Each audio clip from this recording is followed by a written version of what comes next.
traffic, they said that Tbilisi is the one mentioned to be the capital of the Black Sea. It has 4 different ski resorts.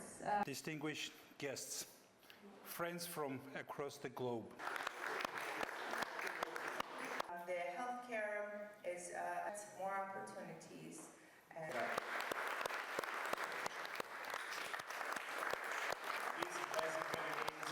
Institutions of Georgia opened the door.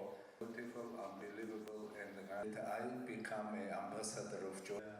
Also today is a great UIP 2027, and not only. Some problems of jet lag because the connection. We have had the chance together with Professor Benes. I say this morning.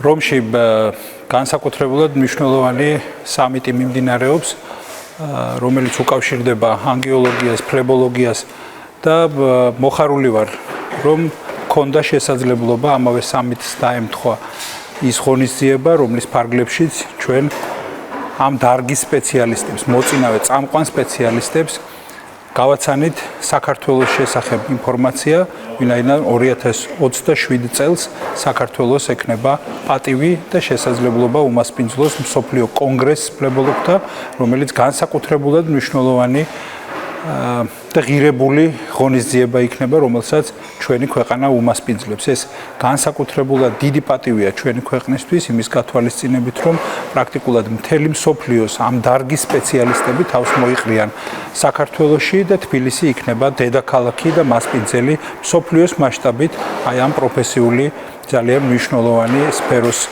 საქმიანობისა. მნიშვნელოვანი იყო მინისტრის მონაწილეობა საერთაშორისო სამედიცინო კონგრესში, რომელიც ჩატარდა ქალაქ რომში და ამ კონგრესის ფარგლებში პარალელურად მოეწყო ქართული საღამო, რომელშიც მონაწილეობა მიიღეს წამყვანმა სამედიცინო სპეციალისტებმა, საერთაშორისო სპეციალისტებმა, ასევე სიტყვით მიმართა დამსწრე საზოგადოებას მინისტრმა და მოეწყო პრეზენტაცია საქართველოს ტურიზმის დეპარტამენტის წარმომადგენლების It is a fantastic meeting with the leaders from all over the world, and the meeting has been very educational. I look very forward to the UIP meeting in 2027 in Georgia. I look forward to seeing one of the most beautiful countries and to speak again with many of the world leaders and to educate myself on more venous and lymphatic disease.